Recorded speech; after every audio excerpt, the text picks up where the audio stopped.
예, 아멘.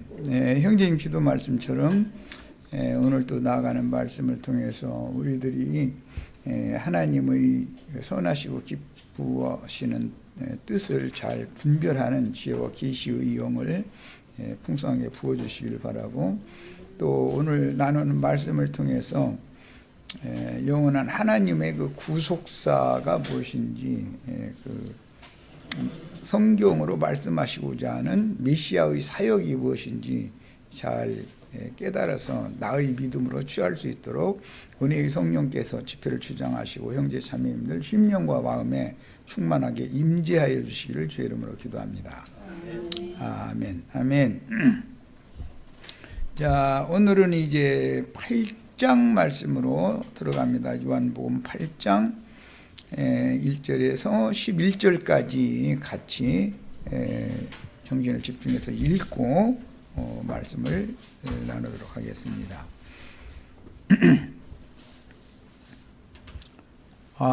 7장 52절부터 읽어야 되겠다. 문맥의 흐름을 놓치면 안 되기 때문에 그래요. 7장 52절부터 읽겠습니다. 그들이 대답하여 이르되 너도 갈릴리에서 왔느냐? 찾아보라. 갈릴리에서는 선지자가 나지 못하느니라 하였더라. 다 각각 집으로 돌아가고 예수는 감람산으로 가시니라. 아침에 다시 성전으로 들어오시니 백성이 다 나오는지라. 앉으사 그들을 가르치시더니 서기관들과 바리새인들이 음행 중에 잡힌 여자를 끌고 와서 가운데 세우고 예수께 말하되 선생이여, 이 여자가 간음하다가 현장에서 잡혔나이다. 모세는 율법에 이러한 여자를 돌로 치라 명하였거니와 선생은 어떻게 말하겠나이까? 그들이 이렇게 말하면 고발할 조건을 얻고자 하여 예수를 시험하밀더라. 예수께서 몸을 굽히사 손가락으로 땅에 쓰시니 그들이 묻기를 맞이하냐는지라. 이에 일어나 이르시되 너희 중에 죄 없는 자가 먼저 돌로 치라 하시고 다시 몸을 굽혀 손가락으로 땅에 쓰시니 그들이 말씀을 듣고 양심의 가책을 느껴 어른으로 시작하여 젊은이까지 하나씩 하나씩 나가고 오직 예수와 그 가운데 섰는 여자만 남았더라. 예수께서 일어나사 여자 외에 아무도 없는 것을 보시고 이르시되 여자여, 너를 고발하던 그들이 어디 있느냐? 너를 정죄한 자가 없느냐? 대답하되 주여 없나이다. 예수께서 이르시되 나도 너를 정죄하지 아니하노니 가서 다시는 죄를 범하지 말라 하시니라 했습니다. 이 말씀은 이제 초막절 절기 7일 동안의 절기가 끝나고 율법에 따라서 제8일 8째 날은 대회로 또 이렇게 모여야 되는 율법을 지키기 위해서 먼 곳에서 온 사람들은 다 각각 자기 집으로 돌아갔고 예루살렘 근교에 있는 사람들은 대회로 지금 모인 날 있었던 내용인데, 시작 말씀 보면은 다 각각 집으로 돌아가고로부터 시작해서 괄호가 있고, 오늘 우리가 읽은 11절 마침에 보면 또 괄호 마침이 있죠. 그 지난 시간에 말씀드렸어요.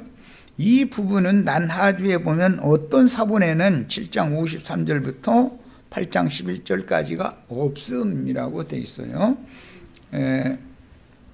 그래서 이제 성경의 번역사에 대해서 좀 이해를 하실 필요가 있는데, 간략하게만 말씀을 드리자면, 성경은 여러 장소에서 발견된 그 두루마리를 취합해 가지고 정경으로 넣을 것인지 아닌지 이것을 이제 회의를 해서 결정을 해 가지고 편집을 해서 한 권의 책으로 이렇게 만드는 것이 현대에 우리들이 읽고 있는 성경이에요. 예, 원래는 여기에서는 예를 들어서 오경의 어느 부분, 또 여기에서는 선지서의 어느 부분, 어느 곳에서는 역사서의 어느 부분, 또 어느 곳에서는 시편 어느 부분 등등 이렇게 여러 군데에서 분산되어져서 보관되어져 있던 두루마리를 찾아내 가지고 편집을 한 거예요. 그런데 그게 이제 남반부 사본이라는 것이 있고 북반부 사본이라는 것이 있어요. 대부분 북반부 사본은 후대에 발견이 된 것이고, 남반부 사본은 특히 사해 사본이나 그 바티칸 사본이나 알렉산드리아 사본이나 이제 이런 사본들이 유명하죠. 그런 이제 모든 사본들을 로마교가 라틴어로 원래는 히브리어로 되어 있는 것을 알렉산더라는 헬라의 왕이 명령에 따라서 헬라어로 경전을 헬라어로 번역을 했고, 헬라어로 번역되어져 있던 그 성경을 다시 라틴어로 번역을 한 거예요. 그것이 로마교가 사용하는 공동번역이라는, 공동번역 성경 들어보셨죠? 그건 로마교가 사용하는 성경이에요. 그것을 이제 벌게이트역이라고 그러죠, 영문으로는. 그 다음에 그 계보의 역본을 우리나라가 그대로 이제 수용을 해서 받아들였었기 때문에 이번 성경 말고 저 지난번 성경 한글 개역이라고 하는 성경까지는 모두 라틴어 번역본을 기준으로 해서 한글로 번역을 한 거예요. 그 라틴어 번역본이 영어화되어졌고 중국어화되어졌고 일본어화되어져 있는데, 그들 쪽에 먼저 전도가 됐기 때문에 그 삼국 언어, 이제 영어, 중국어, 일본어로 번역이 되어 있던 성경을 한국말로 다시 옮긴 거예요. 그것이 우리가 성경을 받아들이게 된 이제 과정이에요. 그런데 이제 이번 우리가 지금 보는 번역과 지난번 번역은 북반부에서 나중에 발견된 사본을 참조해서 난 하주에 이렇게도 돼 있는데, 그러니까 꼭 로마교 성경만이 정분이다라고 인정을 않게 된 것이죠. 왜냐하면 이제 로마교는 성경 번역을 할 때 그 교황권을 확립하기 위해서 자기네들에게 유리한 쪽으로 성경을 많이 오번역을 한 것이 있기 때문에 시리아역 사마리아 사본 또는 시리아 사본 등이 나중에 발견되어져 북반부 사본이라고 그래요. 그것이 뒤에 히브리어의 원래 히브리어의 구약 성경을 히라버로 번역을 한 그 성경을 70인역이라고 그러는데, 흥정역이라고 그러죠. 그 70인역을 다시 영어로 직접 번역을 한 것을 킹 제임스 번역이라고 그래요. 영국의 킹 제임스라고 하는 왕의 명령에 따라서 영어로 다시 번역을 한 거예요. 그쪽 계열의 번역본은 라틴어 계열의 번역본과는 확연하게 성경을 보는 관점이 다른 관점으로 번역이 되어 있어요.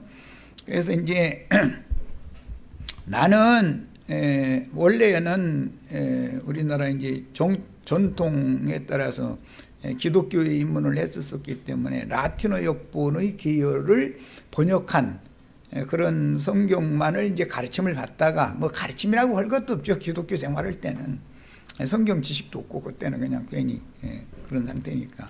그러다가 북반부 사본 번역이 되어져 있는 그 성경을 가르침받는 그런 무리를 이제 형제회 계열이라고 그러는데 그런 계열에 가서 말씀을 다시 배우게 된 거예요. 그래가지고 로마교가 이렇게 잘못되어 있고 그 로마교의 교리를 받아들인 기독교가 이렇게 신앙생활을 지금 잘못하는구나라는 걸 그때서 이제 눈이 열려가지고 이제 오늘에까지 오게 된 거예요. 그러니까 뭐 나 같은 경우는 우연찮게 그 성경이 번역되어져서 흘러가는 과정 이런 것을 자연스럽게 알게 됐고 배우게 된 거죠. 우리 식구들은 이제 이런 것을 가르침을 안 받아봐가지고 어쨌든 기본적으로는 나중에 발견된 북반부 사본은 킹 제임스 번역본 계열이고 원래 그 남반부 뭐 사해사본이나 바티칸 사본이나 또는 알렉산드리아 사본이나 등등 이런 사본을 가지고 로마교가 번역한 것을 그대로 받아들이는 계통은 이제 기독교계니까 그거는 그 사람들과는 성경을 보는 관점이 많이 차이가 나는 점이 있죠. 그런데 오늘날은 난하주에 남반부 사본을 중심으로 해서 말씀을 번역을 했을지라도 이것은 현저하게 북반부 사본 나중에 발견된 사본과 대조해 볼 때 이것은 현저하게 오번역한 것이다 라는 것은 다시 번역을 했기 때문에 개정이라는 말이 나온 거예요. 개정했다 이게. 이것은 그러니까 이제 잘 번역된 성경으로 우리가 요즘에는 읽고 있는 거죠. 그래서 난하주에 이런 문장들이 많이 있는 거예요. 그러니까 북반부에서 발견된 사본에는 이 요한복음 8장 1절로 11절이 있는데 라틴어로 번역된 그 성경에는 이게 없었었다 이거예요. 그러니까 훨씬 더 전통적이다라고 주장하는 사람들의 그 성경에서는 오늘 우리가 말씀을 나누고자 하는 이 요한복음 8장 1절에서 11절 사이의 말씀이 없어요. 일부러 뺀 건지, 왜냐하면 로마교는 이것을 성경 번역한 것을 어디에 근거해서 그렇게 번역을 했느냐, 그 원본을 내다고 보여다고 해도 발표를 않고 있어요. 지금까지도 2000년이 됐는데도. 그러니까 자기네들의 그 주장을 세우고자 하고 자기네들이 권위를 지키고자 하기 때문에 이제 점점 원래는 로마교 성경만 읽을 수밖에 없었으니까 다 그 말이 그런가 보다라고 다 인정을 하다가 나중에 다른 성경 사본들이 발견이 되어지니까 로마교가 번역을 이렇게 엉터리로 했구나라는 것이 점점 밝혀지죠. 우리는 지금 그러니까 굉장히 좋은 시대에 살고 있는 거죠. 난하주에 이런 것을 다 이렇게 토를 달아주는 그런 시대가 됐으니까. 이제 이런 기본 이치를 아시고,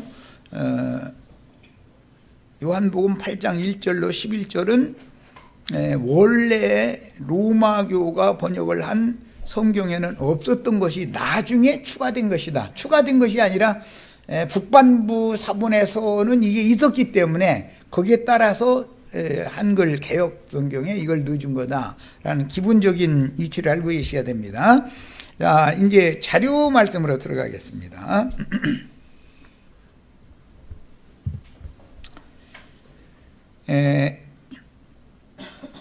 요한복음 7장 52절부터 오늘 읽었는데 갈릴리에서는 그 대제사장 무리가 유대교 공회가는 소리예요. 갈릴리에서는 선지자가 나지 못한다. 성경 다 뒤져봐라. 자신 있게 이렇게 얘기를 했었죠. 그런데 이제 지난 시간에 말씀을 이미 나눴던 것처럼 이사야 선지자는 예언하기를 이사야 9장에 이방의 갈릴리가 나중에는 영화롭게 된다는 예언이 나왔죠. 그런데 이사야 9장 중에서는 제일 유명한 구절이 6절이죠. 한 아들을 우리에게 줄 텐데 그는 전능하신 하나님이고 영원한 왕이고 그 아들인데 그분이 영원한 왕이고 다윗의 위를 세울 왕이다, 이렇게 예언이 돼 있었죠. 그런데 그런 구절을 간과하게 된 배경은 솔로몬이 히람에게 그 갈릴리 지역을 이렇게 하찮게 여겼기 때문에 건축자재 대금으로 줬는데, 히람이 와서 그 땅을 보고 카불 땅이다 라고 멸시하는 말을 한 데서부터 유대인들은 갈릴리 지역을 멸시하는 그런 관념을 가지고 있었다는 것, 지난 시간에 말씀드렸죠. 자, 이런 그 성경의 흐름, 즉 내가 이제 지금 여기서 지적하고 말하고자 하는 것은, 유대교 지도자들은 성경에 어떤 말씀과 어떤 말씀이 있으면 또 반대되는 말씀이 있으면 동일하게 다 취급을 해서 그것을 가르쳐야 되는데, 자기네들이 유리한 것만 가르치고 그것만 붙잡는 그런 특성이 있다는 거예요. 오늘날 기독교계도, 로마교나 기독교계라고 하는 이 개신교계 사람들도 다 그래요. 성경을 가르치는데 자기네들에게 유리한 것만을 강조해서 자꾸 반복해서 가르치는, 그럼 세뇌당하는 거죠. 성경에는 신부라는 직분이나 용어가 없고 목사라는 직분이나 용어가 없어요. 없는데 그걸 만들어내가지고 자꾸 세뇌시키는 거예요. 그러면 자연스럽게 신부님, 목사님, 그게 더 자연스러운 거예요. 형제님이라고 부르면은 부자연스러워요, 오히려. 그렇죠? 세뇌당하면 이렇게 되는 거예요. 사람이란 그런 거예요. 이런 방식으로 하나님의 말씀을 왜곡시키고 변개시켜버린다 이거야. 왜? 자기네들의 기득권 유지를 위해서 그렇게 하는 것이거든요. 갈릴리에서는 그 선지자가 나오지 못한다라는 것이 카불 땅이었기 때문에 그렇게 멸시받는 땅이었던 것이 사실이에요. 역사적인 사실이에요. 그렇지만 이사야 선지자는 그 멸시받는 이방의 갈릴리 땅이 오히려 후에는 빛이 그곳에서 떠오를 것이고 영화롭게 된다. 거기에서 나오는 분이 한 아들을 우리에게 주실 건데, 그 한 아들이 우리의 영원한 아버지고 하나님이고, 그분이 다윗 왕국을 세워서 영원한 나라를 세울 거다. 그 나라는 무너지지 않는 나라다. 예언이 돼 있단 말이에요. 그런 구절은 일부러 이 사람들이 안 읽었느냐? 읽었어요. 대제사장 무리는 날마다 그거 읽고 그거 필사하는 사람들인데 그거 구절을 모를 일은 없죠. 읽고도 멸시하는 쪽의 얘기만 딱 가서 제시하는 거예요. 무지한 백성들이야. 제사장들이 날마다 강론하는 대로 아멘 하고 이제 강론 끝나면 헌금 내고 가고, 다음 안식일 날 또 와서 또 강론 듣고 헌금 내고 가고, 그런 생활을 계속 하다 보면, 그때 당시는 이 성경이 지금처럼 이렇게 대량 인쇄기술이 없었기 때문에 회당에 한 권 있는 거예요. 성전에 한두 권 있는 거예요. 아무나 성경을 갖고 있는 때가 아니에요. 그러니까 제사장이 성경이 이렇게 있다고 그것만 가르쳐주면 성경 그것만 있는 줄 아는 거지 뭐. 이런 시대에 살지 않고 오늘 이렇게 좋은 재질의 종이에다가 아주 눈 나쁜 사람은 환히 보게 하라고 글자 크게도 해주고, 뭐 하여튼 너무 읽기 편리하게 해주고, 어떤 나중에 발견된 사본에는 이런 구절이 있다라는 것까지도 다 나눠지를 달아주고. 그러니까 성경학자들이, 이 언어학자들이 연구하고 그들이 평생을 바쳐서 수고한 것을 우리는 가만히 앉아서 이러고 누리고 있는 거예요. 얼마나 좋은 세상을 살고 있어요.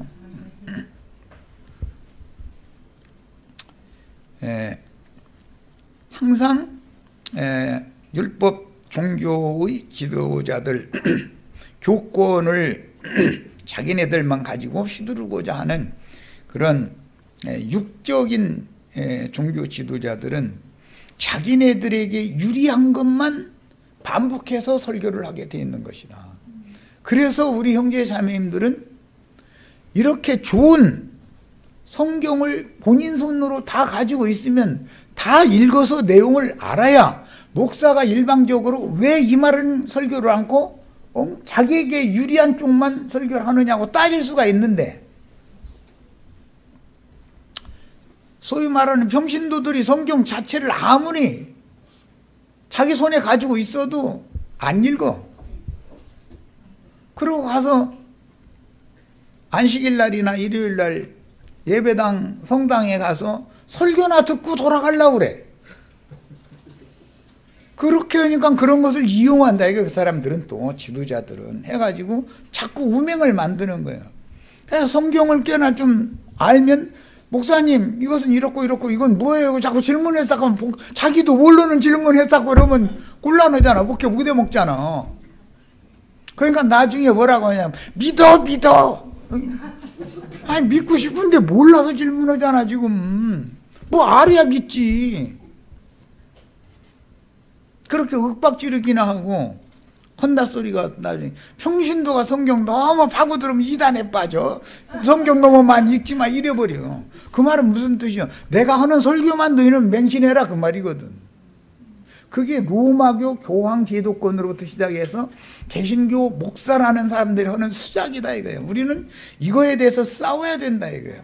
이것과 싸워서 이기는 자가 계시록에 나오는 이기는 자다 이거예요. 말씀을 모르면 무슨 재주로 이겨요? 그게 다 마귀가, 어둠의 권세자들이 하는 수작인데, 말씀이 빛이죠.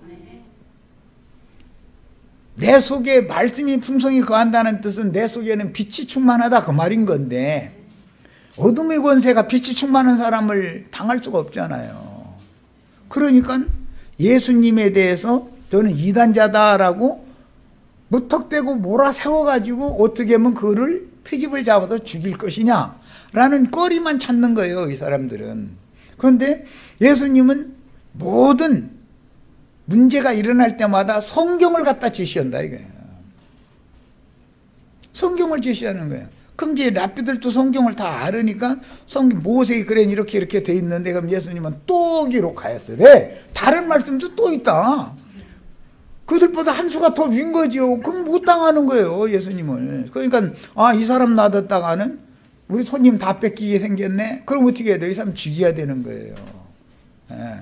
이런 문제 때문에 예수를 죽였고 사도들을 죽였고 증인들을 계속 죽이는 것은, 말씀에 무식한 자들이 자기네들이 교권 유지를 위해서 말씀을 파고들고 말씀을 위주로 목회를 하고 말씀을 위주로 신앙생활을 하는 사람들을 두려워한다 이거예요. 그 사람들을 제거하지 않으면 자기네들이 기득권 유지가 어렵단 말이에요. 이런 이치에 대해서 잘 아셔야 돼요. 우리가 다 이기는 자가 되시기를 바라시면 성경을 부지런히 읽으셔야 돼. 성경을 다 알고 있는 사람한테는 사람의 말로, 인간 말로 할 필요 없다고. 신학이 어쩌고 신학 얘기하지 말자고. 성경 무슨 책 몇 장 몇 절 이렇게 지시를 하시라고. 이렇게 하고 나서 대화를 해야만 이기고 지구가 결판이 나는 것이지, 어떤 기준이 뭐냐면 성경이어야 되는 것인데, 하나님 말씀이어야 되는 것인데, 기준도 없이 인간 말 목소리 큰 거 신학했다는 거 자랑하고 이런 사람이 이겨서는 되냐 이 말이에요. 하나님의 말씀이 풍성히 거하는 사람이 이겨야만 정상적으로 이기는 자가 되는 것이죠. 다 우리 이렇게 되시기를 바라요. 자, 이제 자료 말씀으로 바로 들어갑니다. 2절 아침에 다시 성전으로 들어오시니 그랬는데, 어제까지 초막절 7일 동안의 절기는 끝났죠. 명절 끝날 곧 큰날 외치신 말씀이 나왔잖아요. 누구든지 목마른 자는 내게로 와서 마셔라. 그러면 영원토록 목마르지 않은 생수의 강이 그 배에서 넘쳐나리라 하셨는데, 그러나 아직 주께서 영광을 받으시기 전이었던 거로 성령이 저에게 계시지 않았다. 그 말씀이 명절 끝날에 하셨던 말씀이죠. 그러니까 초막절의 제7일 날 마지막이 지나고 나서 다 각각 먼 데서 온 사람들이 집으로 다 돌아간 거예요 이제. 그러고 나서 8장 시작에 예수는 감람산으로 가셨고, 갈릴리로 돌아가신 게 아니라 감람산으로 가셨다가, 감람산에는 문둥이 주원이 있었고 설익은 무화과 나무가 떨어지는 마을이라고 하는 벳박이라는 곳이 있었고 베단이라는 마을이 있었고 감람산 기슭에는 예수님과 지지자들이 늘상 기도하시는 기도처가 있었었다. 지난 시간에 말씀드렸죠. 예, 감람산으로 가셨다가 아침에 다시 성전으로 들어오시니 할 때 이 다시 성전으로 들어오셨다라는 말은 이제 율법을 찾아 읽어보겠습니다. 레위기 23장 33절로 36절을 찾아서 읽어봅니다. 신약 성경에 어떤 한 단어나 한 절이 나오면 그건 반드시 구약 성경 어디에서 인용하는 말인 것이다. 꼭 이걸 아셔야 돼. 그러려면 성경을 부지런히 읽어서 알아야 되겠죠. 성경을 모르면 해석이 안 되는 거예요. 목사들은 그냥 강대상에서 성경 지멋대로 한두 절 읽어놓고 나서는 시우려 대고 앉았잖아요. 20, 30분 동안 시우려 대고 앉았으면은 그게 은혜 된다고 할렐루야 아멘하고 갔다 돌아갈 때는 돈 내고 그러면은 또 요즘에는 뭐 매미채인가 잠자리채인가 그거 이렇게 집사님들이 쭉 이렇게 돌리면 또 그거에다 돈 넣고 뭐 이러고 오면은 그거 갖다 강대상 목사님 앞에다가 쭉 갖다 쌓아놓으면 거기다 손바닥 올려놓고 나서는 막 축복하여 주셔서 다 부자 되게 해달라고 이렇게 하면은 진짜 막 하늘에서 뭐가 쏟아지는 것 같으죠. 그런데 다 부자 됐어요? 다 부자 됐으면 나한테까지 올 일이 없지 뭐. 부자 된 사람은 된 사람도 몇 있겠지만 그게 다 사기친 거였었다라는 것이 증명되지 않냐 이 말이야. 근데 이런 얘기하면은 그 이단자구만 기독교를 완전히 무너뜨리려고 그러면요 기독교가 무너져야 되는 거예요. 기독교가 무너지고 주님의 교회가 세워져야 되는 것이죠. 기독교가 승리를 하고 기독교가 세워지면 주님의 교회가 힘을 못 쓰면 뭐가 되겠어요. 말이 돼요 그게. 자 이제 23장 33절부터 읽어봅니다. 36절까지. 여호와께서 모세에게 말씀하여 이르시되 이스라엘 자손에게 말하여 이르라. 일곱째 달이라고 하는 것은 오순절, 나팔절, 속죄절, 초막절 네 절기가 한꺼번에 들어있어요. 네, 정월달에는 유월절, 무교절, 초실절이 들어있죠. 그 유대 종교력으로는 아비벌이라고 그러는데 그 아비브라는 말은 푸른 초식이 이렇게 돋아나는 철, 즉 봄철을 말하는 거예요. 이스라엘의 그 지난번의 수도가 텔아비브였었죠. 텔아비브 얘기 들어오셨죠? 히브리어로 그 텔이라는 말은 언덕, 이제 영어로는 힐이라고 하는 언덕이라는 말이고 아비브라고 하는 말은 봄철, 이 새싹이 돋아오르는 그런 계절을 말하는 거예요. 그러니까 히브리어를 합쳐서 두 가지를 단어를 합치면 봄의 언덕이라는 의미를 가진 도시가 텔아비브예요. 텔아비브예요. 이런 것처럼 아비벌이라는 것이 첫 해의 첫 달로 정해져 있죠. 출애굽기 12장에 히브리인들의 유월절이 있는 그 달이 유대 종교력으로는 첫 해의 첫 달이다 이거예요. 그날부터 유대 종교력이 초하루로 날짜가 시작이 되는 거예요. 이렇게. 그게 이제 유대 종교력이라고 그래요. 그러니까 유월절이 있는 날은 정월달이고 초막절이 있는 날은 7월달이니까 6개월의 차이가 있겠죠. 봄에 씨를 뿌려서 6개월 후에 거두는 거예요. 그러니까 초막절 절기라는 것은 수장절이라고도 하는 이유를 잘 생각해 보시면 금방 이해가 되시죠.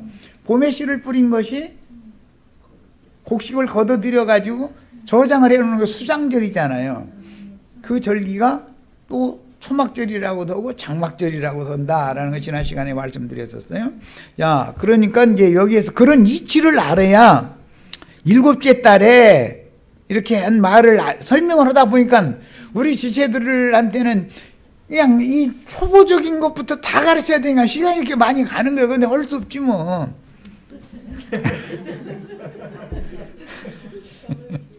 이제 우리 지체들도 어느 수준에 올라오면 빨리빨리 나도 나갈 수가 있지. 그게 나도 답답하지만 어떻게 할 수 없이 차근차근 가르쳐야 나가야지 뭐. 내가 저 옛날에 어디 가서는 한글 기억 니은 아야 어여 이거 가르쳐 가면서 성경 읽게 만들고, 그래도 성경 또듬또듬 읽는 것까지 가르쳐 놓고, 참 그럼 난 답답해 죽겠죠. 그렇지만 그런 사람 붙여주시면 거기에 맞춰서 해야지. 어떻게 할 거요 그걸. 한글 전혀 모른다는데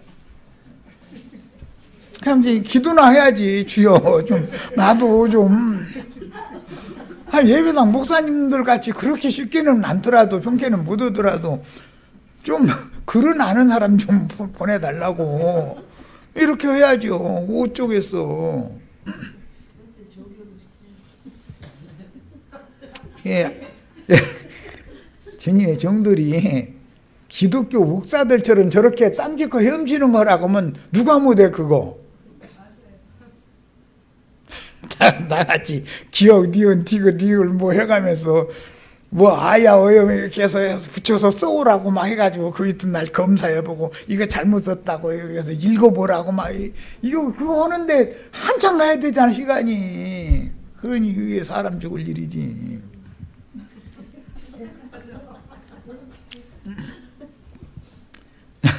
자, 이스라엘 자손에게 말하여 이르라. 무슨 달에? 일곱째 달에. 일곱째 달 설명하다가 지금 이제 긴 얘기가 온 거예요. 이스라엘의 절기는 아비벌 정월 6월절이 있는 달로부터 시작해서 추수를 마감하는 절기가 있는 달은 7월 달이다 이거예요. 그러니까 6개월이 공간이 있는데 봄에 씨를 뿌려서 가을에 곡식을 거둔다 이렇게 생각하면 쉽다. 내가 이제 일곱 절기에 대해서는 다 암기하고 있지. 이제 이거 시험 치른다 했는데 오늘 한번 시험 한번 해봐. 자, 정월달에 있는 앞에 세 절기 6월절, 무교절, 초실절, 그 다음에 6개월이 지나갔어 이제. 그러면 오순절, 나팔절, 속죄절, 초막절. 예. 어디를 가도 이 정도는만 알아도 유식한 채 할 수 있는 거예요. 기독교인들 뭐 이거 안 하면 장로님 권사님들도 몰라 이거. 뭐 가르쳐야 말이지 그냥. 우리 형제 자매님들 장로님한테 일곱 절기 아세요? 뭐 이렇게 한번 해보세요. 그러면 그분들 몰라요. 자, 일곱째 달 15세 날은 초막절이니 여호와를 위하여 며칠 동안을 지켜라? 이래 동안을 지켜라. 그러니까 명절 끝날 곧 큰 날 외쳐 가라사대 했을 때 요한복음 7장에서 초막절의 제7일 날 하신 말씀했다 그 뜻이죠. 신약을 읽으면 구약성경을 하면 자연히 해석이 되잖아요. 첫날에는 성회로 모일지니 너희는 아무 노동도 하지 말지며 이래 동안에 너희는 여호와께 화제를 드릴 것이요. 자, 오늘 말씀 나누고자 하는 날이 여기 와요. 여덟째 날에도 여덟째 날 예창조는 일곱째 날로 끝이죠. 엿새 동안 창조하고 제7일 안식일을 쉬었잖아요. 그러면 여덟째 날이라는 것은 새 창조의 시작을 암시한다는 말이야.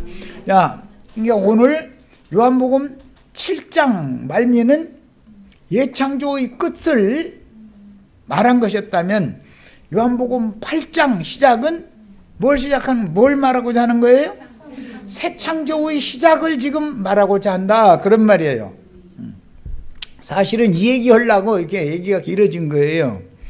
여덟째 날에도 너희는 성회로 모여라 그랬으니까 다 각각 자기 집으로 갔다고 해놓고 나서 그 이튿날 성전으로 사람들이 또 모인 얘기가 나왔죠.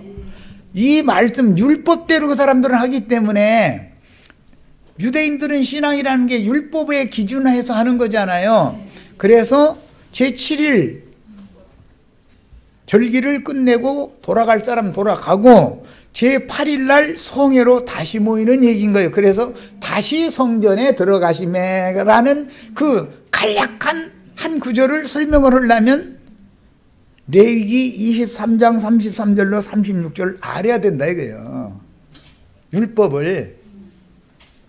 말씀을 모르면 해석이 안 되는 거예요. 그럼 목사님들은 이런 것도 몰라가면서 그냥 자기 말 그냥 하는 거예요. 그럼 신자들은 그게 은혜된데 아멘 이래 막 하고 나서는 은혜 받았으니까 또 그것도 그 사람들이 수고했는데 그냥 가면 안 되잖아요. 꼬기작은 1,000원짜리 겨우 갖다 넣는다 이런 소리 안 들으려니 또 어떻게 해 또. 그래도 봉투에다 만들어다 넣어야 되잖아요. 그런데 봉투에다 1,000원짜리나 5,000원짜리 이런 거 넣는데 확인하려고 구멍 뚫어 놓는다도 몇 군데 이렇게 요즘에는 예배당 봉투는 다. 그러면서 왜 그러느냐고 저 기자가 물었다는 거예요. 그러니까 혹시 돈 덜 꺼낸 것이 남았을까봐 그 확인하려고 그런다고. 그렇게 대답을 했다는 거예요. 아주 유명하잖아요. 속에다 들여다 보이는 짓이 적어도 10,000원권 아니 50,000원권 넣는지 1,000원권 5,000원권 잔돈 넣는지 이제 이런 거 조사하려고 사실 그런 거 아니에요. 못 넣게 하려고 그러는 거잖아. 거기다 이름 써서 이렇게 해서 하는데 뻔히 보이게 1,000원권 5,000원권 이거 넣으면 창피하잖아. 그렇게 못 오게 하려고 그러면 뻔한 건데 그렇게 이게 잘 굴러가. 하여간 그 사람들은. 만약에 나도한 형제가 그런 짓 여기서 비스무리해 여기 어떻게 하려고 하면은 우리 시체들은 눈치는 빨라가지고 안 통할 거라 아마. 너희는 성회로 모여서 여호와께 화제를 드릴지니 무슨 날? 제8일 날에도 그래라. 이것은 거룩한 대회다. 특별히도 제8일 모임을 강조해놨다 이거예요. 이 말은 예창조는 끝나고 새로운 피조물로 시작하는 새 창조의 첫날이다 이거예요. 제8일이라는 건 제8은 항상 부활의 수인 거예요. 8일 하면은 8이라는 수는 무슨 수라고요? 부활의 수예요. 새 창조의 수단 말이야. 예수님도 그래서 안식 후 첫날 부활하시죠. 안식일 날은 제7일이잖아요. 안식 후 첫날 새벽 미명에 부활하셨죠? 그럼 무슨 뜻이에요? 새 창조가 시작된다 그 말이에요. 그로부터 시작해.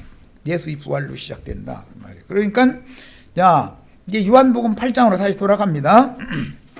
요한복음 8장 말씀은 예창조는 끝났고 이제 새 창조가 시작되는 것을 말씀하는데 목적이 있다는 것을 아셔야 돼.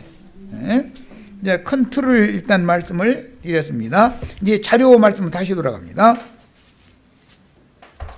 아침에 다시 성전으로 들어오시니 이것은 제8일 날 대회로 거룩한 대회로 모이라고 율법에 정해져 있었기 때문에 이 말씀이 나온 거예요. 충분히 이해하셨죠? 백성이 다 나오는지라 이 백성은 다 예루살렘 근교에 있는 모든 사람들이 대회로 제8일날 또 모여야 하기 때문에 그런 거예요. 앉으사 그들을 가르치시더니 여기에 성전에 들어가셔서 백성들을 가르치신 이곳은 어디냐 하면은 8장의 20절을 읽겠습니다. 요한복음 8장 20절. 이 말씀은 성전에서 가르치실 때에 헌금함 앞에서 하셨으나 잡는 사람이 없으니 이는 그의 때가 아직 이르지 아니하였습니다라 그랬어요. 지금 이 말씀하시는 것은 어디에서 하셨다고요?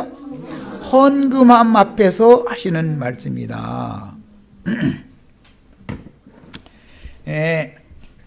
예루살렘이 이제 그 성전의 이제 그 구조에 대해서 조금만 언급을 안 할 수가 없는데, 예루살렘 성전에는 여인들의 뜰이라고 하는 곳이 별도로 있어요. 그것이 제일 성전 마당 중에서도 제일 넓은 넓이를 차지하고 있어요. 거기에다가 빙 둘러 헌금괴를 13개를 놔뒀다는 거예요. 이렇게. 그러니까 헌금은 주로 누가 많이 냈다? 남자가 많이 낸다? 여자가 많이 낸다? 그래서 여인의 뜰에다가 헌금괴를 비치를 하는 거예요. 여인의 뜰에는 어린아이도 들어올 수가 있어요. 왜냐면 엄마가 성전에 제사하러 가는데 어린아이 혼자 뛰어놀고 갈 수는 없잖아요. 그게 젖먹이도 있고 뭐 깡깡 우는 애들도 있고 막 시끌시끌한 거죠, 거기는. 그런데 이번 이 말씀은 여기에서 여인의 뜰에서 거기에서 말씀을 가르치는 거예요. 평상시에는 어디에서 가르쳐요? 솔로몬 행각이라고 하는 곳에서, 거기는 그 현관 통로이기 때문에 그렇게 수많이 모일 수 있는 곳은 아니고 그냥 수백 정도 모일 수 있는 그런 넓은 공간이 있었어요. 자, 거기에는 주로 랍비층들, 성경줄이나 읽은 사람들만 거기에 모여서 말씀 강론을 듣는 거예요. 그러나 여기 지금 여인들의 뜰, 여기에는 모이는 무리가 수십만이 되는 거예요. 거기는. 또 넓기도 제일 넓고. 야, 거기에서 연복교 앞에서 지금 예수님이 이 말씀을 지금 하시는 중이에요.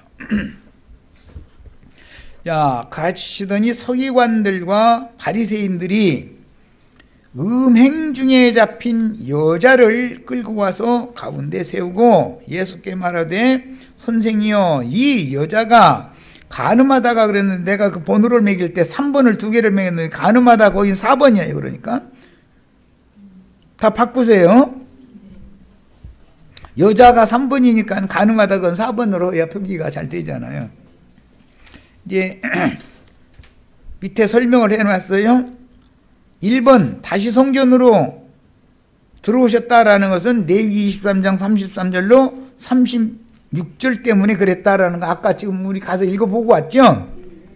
그 다음에 2번 음행 중에 잡힌 여자라고 말은, 이 음행이라는 말은 간음이나 같은 의미지만 이 음행이라는 용어는 명사형이다. 3430 모이케이아라고 하는 이 헬라어는 간음이라는 똑같은 용어인데 이것은 여성형 명사형이다. 명사형.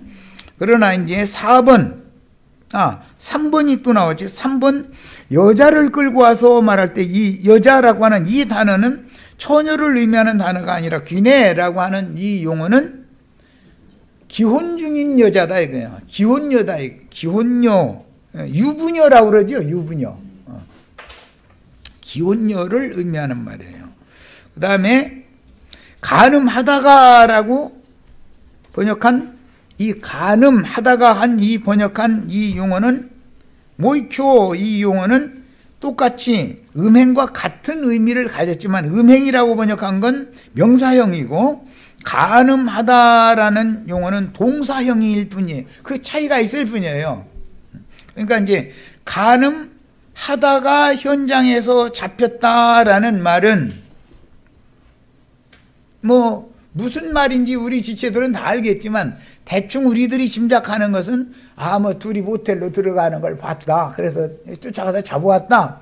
그런 뜻이 아니에요. 더 노골적인 말을 말하는 거예요. 그러니까 이제 이런 성경을 읽을 때 우리는 의심을 할 수밖에 없다 이거예요. 이것은 뭔가 대제사장 무리가 예수를 죽이기 위하여 뭔가 수작을 부리기 위하여 자작극을 벌린다라고 그러죠. 현대말로는. 뭔가 지금 연극 꾸미고 있네. 이게 의심이 딱 오잖아요. 아니, 정의는 적어도 둘이 서야 되는 건데, 둘이나 셋이 서야 되는 건데, 둘이나 세 사람이 보는 데서 남녀가 지금 간음을 했다. 그 자리에서 눈에 띄는 상태로 잡혀왔다. 그러면 그게 설득력이 지금 있어요? 뭔가에게 꼼수가 있다는 게 금방 이해가 되죠? 이런 거예요. 일단은 여기까지 해서 첫 시간이 갔으니까 마치겠습니다.